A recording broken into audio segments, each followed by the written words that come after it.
For me, the most important thing is just existence of APPG. And I'm always using UK and our group as an example when government and parliament is just trying to take much bigger role in the progress of extending not only lifespan but health span of the citizens. So that's number one.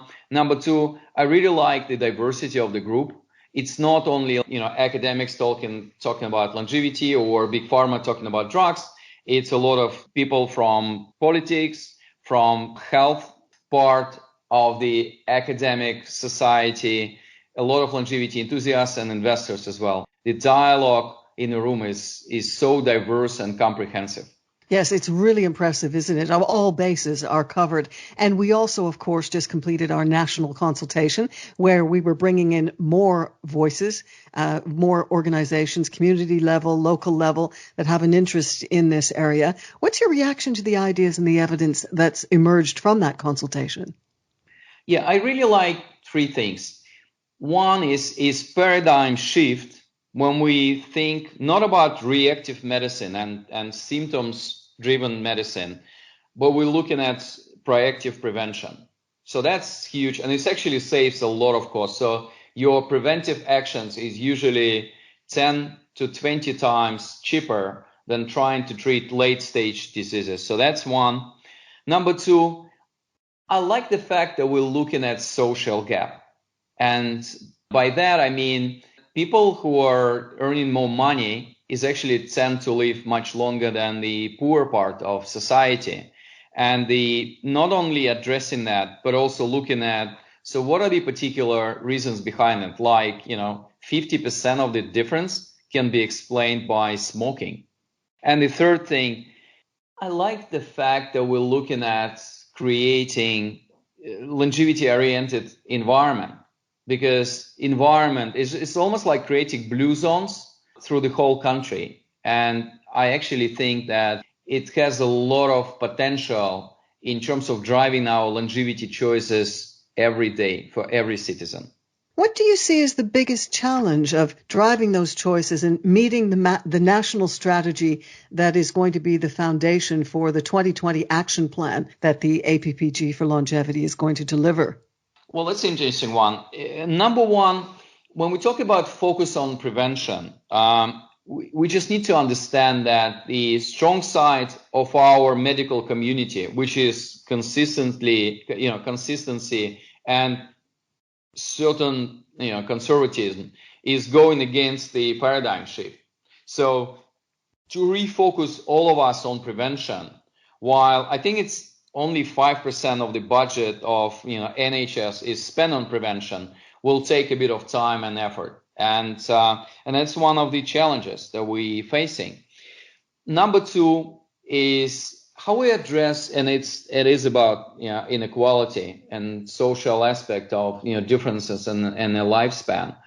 And my biggest question and biggest challenge is how we address the main sources and causes of that, specifically on smoking. I'm still struggling as an investor, longevity enthusiast and member of APPG, still struggling to understand what are the means that we can actually drive more healthy choices in different side of society in terms of smoking, drugs, excessive alcohol consumption, zero alcohol tolerance in terms of driving.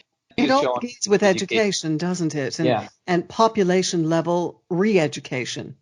Exactly, right. When we live 80 to 100 years, we would need to look at the second and third life, and it's every beginning of that is to do with education and re-education as well. What do you identify as the big opportunities? So I'm looking at two things. One is the economic opportunity. I usually quote Andrew Scott on longevity dividend.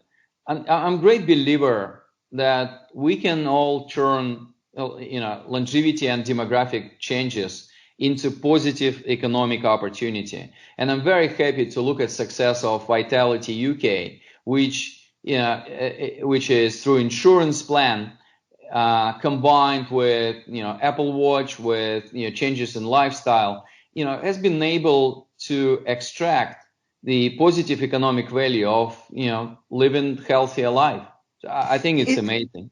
I mean, that's one of the key trends, isn't it? The tech giants and the tech startups are all getting involved in healthy longevity investment. Oh yeah. So this is my second opportunity and second challenge for all of us and for APPG is we need to recognize the global nature of the longevity technological revolution which is happening. And if we are to create national physical tracker device, it should be assembled somewhere in Coventry, right? So we need to absorb and use a much more global approach when it comes to kind of technological side of that. But then the opportunity is that a lot of startups and huge technological conglomerates are building amazing healthcare solution that we can use. And it's use of artificial intelligence, and its use of personalized healthcare devices, and its use of machine learning in early diagnostic of killer monsters, whether it's heart disease or cancer or neurodegenerative disease as well. You are big on mission-driven innovation. You have said that you're determined to make longevity affordable, to change the lives of 1 billion people. How are you at the Longevity Vision Fund approaching this? So we're looking at, when we talk about longevity, I kind of divide it into 3 horizons. Horizon number 1 is about today. What we can do right now to change our lifestyle, to do early diagnostic of cancer and heart disease, to work on preventive medicine, to live to 100 healthy and happy years. So that's much more practical aspect of that. The second horizon, and this is where probably the other half of our investment goes, is actually about emerging technologies, which has a huge breakthrough potential in the next 5, 10, 15 years to expand our lifespan. And I think the 3 most promising ones are genome therapy and genome editing. The other one is stem cells, therapy. And my favorite one is 3D bioprinting, where we can think about certain replaceable, body parts, which we can use to extend the quantity and improve the quality of our life. The last horizon number 3, is visionary horizon. This is very long-term future.